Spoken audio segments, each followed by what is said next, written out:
Jaw Harp Safety 101. Let's take a few minutes to talk about some points on jaw harp safety.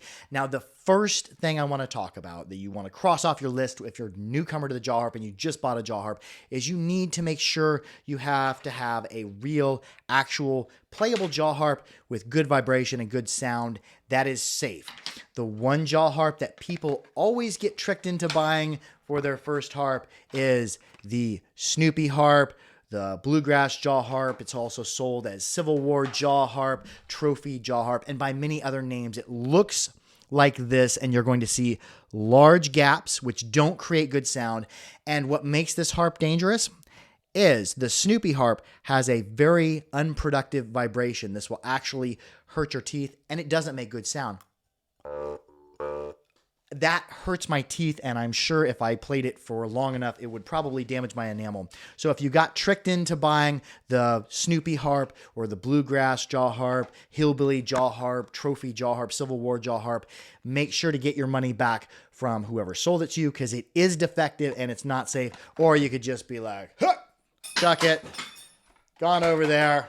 No, don't need that. Get yourself a real jaw harp, because a real jaw harp, unlike that Snoopy harp, which actually hurt my teeth to play, a real jaw harp has a flexible reed with good vibration and tight enough gaps to make sound. Listen to the sound this Blackfire makes.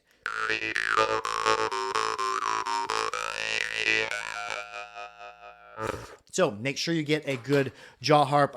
Here is some jaw harps I recommend to beginners. That's a little bit more on the affordable side. Would be like the Plucking, Altai khomus, or Russian Vargan. They're very affordable, easy to play, a little bit on the small side, but great sound. Or like the Zalagi, Hungarian doromb, river, in E, D, anywhere around the mid-range or even F. Extremely flexible reed. This is even more flexible than the Plucking, with a little bit of fire behind it.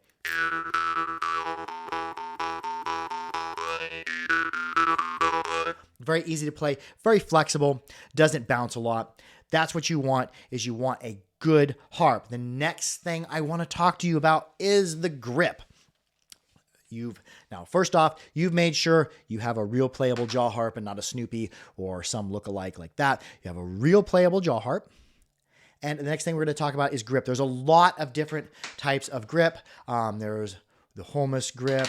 There's marranzano style grips, but pretty much the universal, my bread and butter go-to holding technique for almost any harp is a 2 or 3 point grip. You're going to take your pointer finger. Now there's a Band-Aid on there. I work with sheet metal. Take your, actually not your pointer finger, but your middle finger and your thumb. And I want you to touch your middle finger to your thumb. Take and hold the harp like this. If you need to slide it up or slide it down, do wherever's comfortable. It's kind of the same technique as holding a pencil or holding a fork. Slide it and get it comfortable. You want it comfortable. The next thing is the finger's not going to go on top, because we don't want the harp to be able to rock back and forth.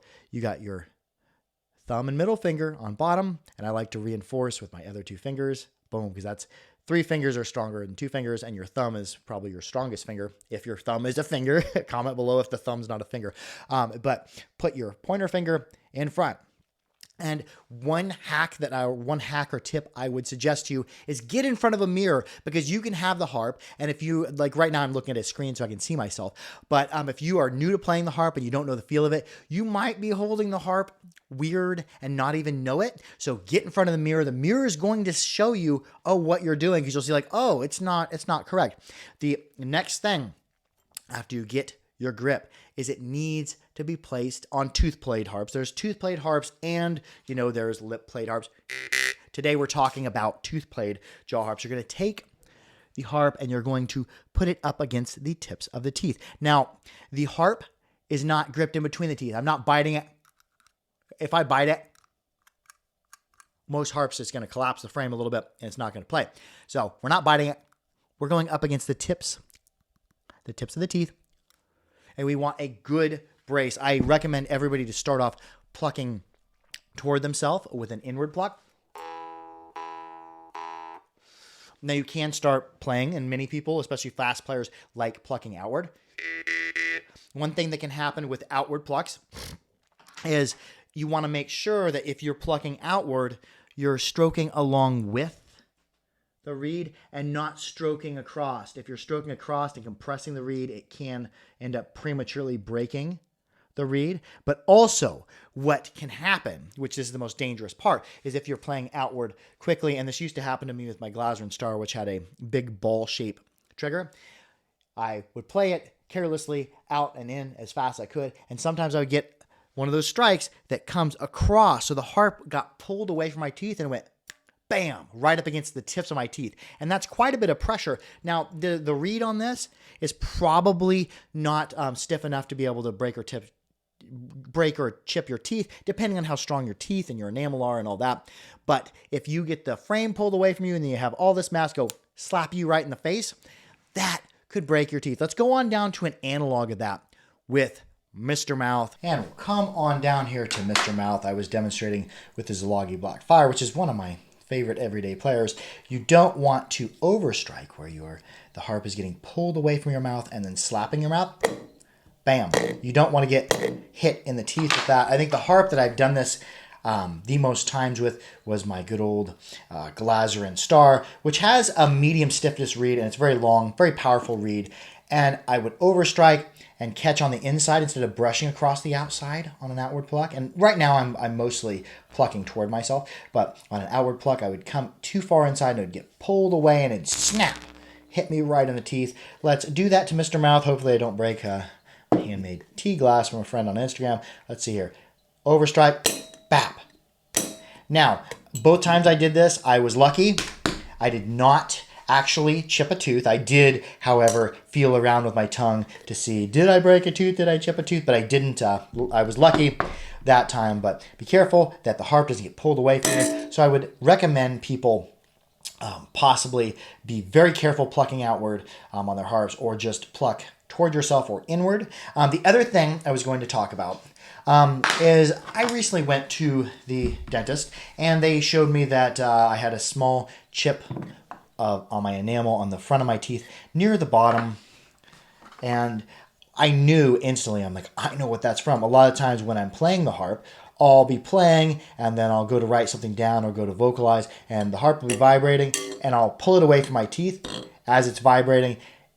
Boom. And as it's vibrating, it will buzz or rattle up against my teeth. So now when you see in my more modern videos, whenever I'm playing the jaw harp, I will stop it with my finger, make sure it's totally stopped before I remove the harp. Let's move on to another point about jaw harp safety. Next thing I think we should probably talk about is not letting the jaw harp injure you, not letting the jaw harp draw blood.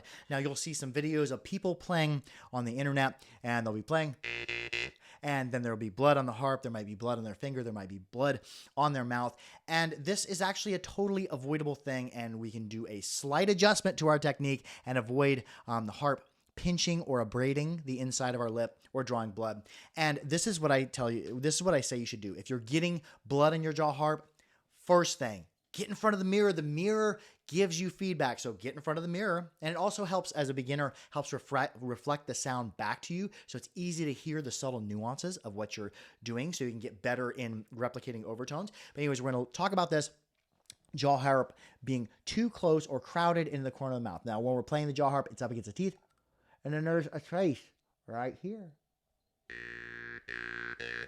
This allows that reed to move and vibrate. And the edge of the reed on some harps is a little sharp, and on some harps there's no relief, so it forms like a scissor there. But even if you do have a jaw harp with a relief and a smoothened knee bend of the trigger, that hundreds of vibrations or thousands of vibrations that it's vibrating, if it is crammed clear in the corner of your mouth, then it can be vibrating and catching the edge of your lip. I would most often say it's either the top most corner or the bottommost corner of the lip as we wrap our lips around. And some people tend to cram the harp in the corner. See there? There's no trace. So I'm getting a little tickle, a little bit of vibration. As that vibrates over time, you're going to get either an abrasion, or you might even get a harp like this, which will draw blood on you from either a pinch or from abrading. So if you're getting blood on your jaw harp, hop in front of that mirror. See, where's the jaw harp? Is there enough space? If you notice there's not much space, move it over a little bit. You need that space. And let's go ahead and let's take a look. Mr. Mouth, can you help us out with this one on spacing in the corner of the mouth to not draw blood? Let's go down. Okay, here is Mr. Mouth, and he's going to help us take a gander at what's happening. If you are getting blood on your jaw harp, it is probably coming from sliding the jaw harp too close to the corner of our mouth, and our lips, top and bottom here, can be closing around that. And if it's vibrating up against there,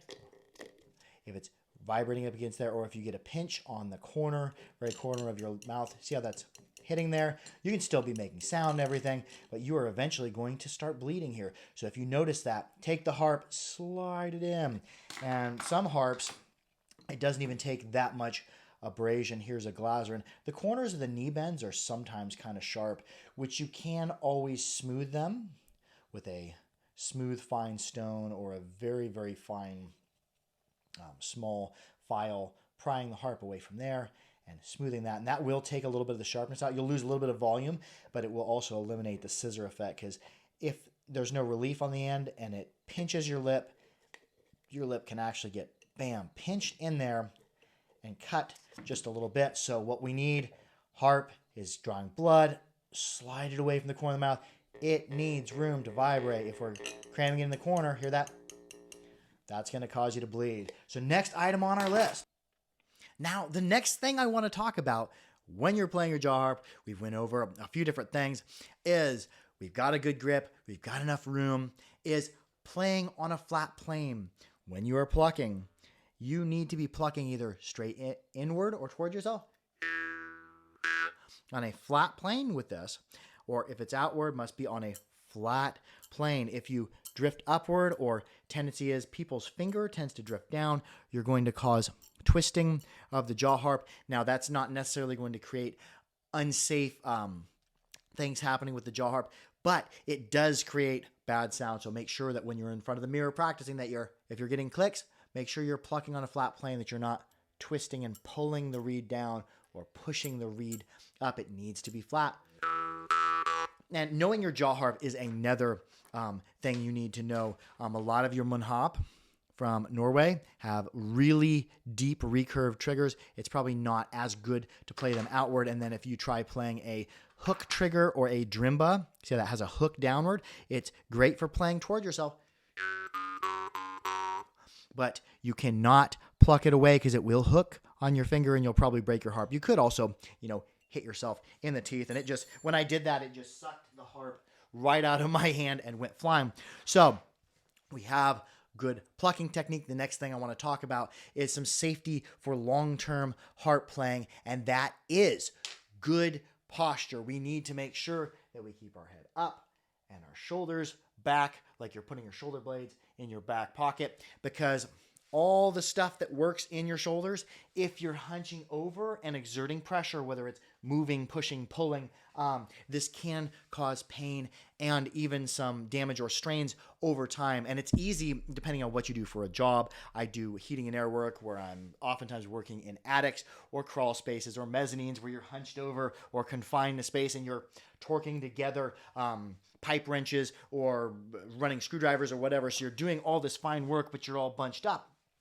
Also, if you're an office worker, you might be hunched over your computer. Make sure shoulders are up, back is straight. And as you get older, I'm in my 40s now, so getting older, I try to pay more attention to these things. So make sure your shoulders are up, your head is up. And not only is this safer for you, because if I start really getting into the music and start hunching, it starts pinching some stuff here near my coracoid process in my shoulder, and I start getting pain right across the shoulder. So I'm conscious. Head up, shoulders up, looking proud, sitting straight up and down. But also an added byproduct of this is you're going to be able to breathe much more freely because the lungs are able to expand. They're not curled over and hunched over. And the other thing I want to talk about here with jaw harp safety is paying attention to your body, knowing your limitations. If something is hurting or if something's getting sore, if your jaw's getting sore, your hand's getting sore holding, put the harp down and take a break. Listen to your body. Your body provides excellent feedback. And the last thing I want to talk about is playing jaw harp. Like all activities, there are some risks. Everybody's teeth are different. Everybody's tooth enamel and tooth strength may vary according to individual. So make sure that you have a good oral hygiene or good teeth to be playing the jaw harp. Now, if you don't have teeth, or if you have failing teeth or whatever, or teeth that are not as strong, there are always your lip played jaw harps, like your kubing, Vietnamese Dan Moi, Indonesian Karinding, and so many more. And I'm just going to put an above link, I'll put it right here, on how to lip play any jaw harp, because a tooth played jaw harp will only work against the teeth. But with that video I put up there, clamping it and increasing the mass, you can play it actually up against the lips and get good sound. So keep in mind that oral hygiene and tooth strength and enamel strength could come into play here. So know your limitations, and also be smart about playing the harp and listen to your body. Keep in mind there are risks. Even a well-played jaw harp, if played carelessly, could cause some injury, strain, or pain. Anyways, what did you think of this video? Be sure to like, share, and subscribe for more harpery. Make sure to keep your harps clean, keep them dry, and keep them old. But most of all, be good to each other. And a big thank you for the guest appearance by Mr. Mouth. And adios. I'll see y'all next time for Jaw Harp Safety, whatever, ramble, listen to a guy in his basement talk about jaw harps. I love y'all. Harp out.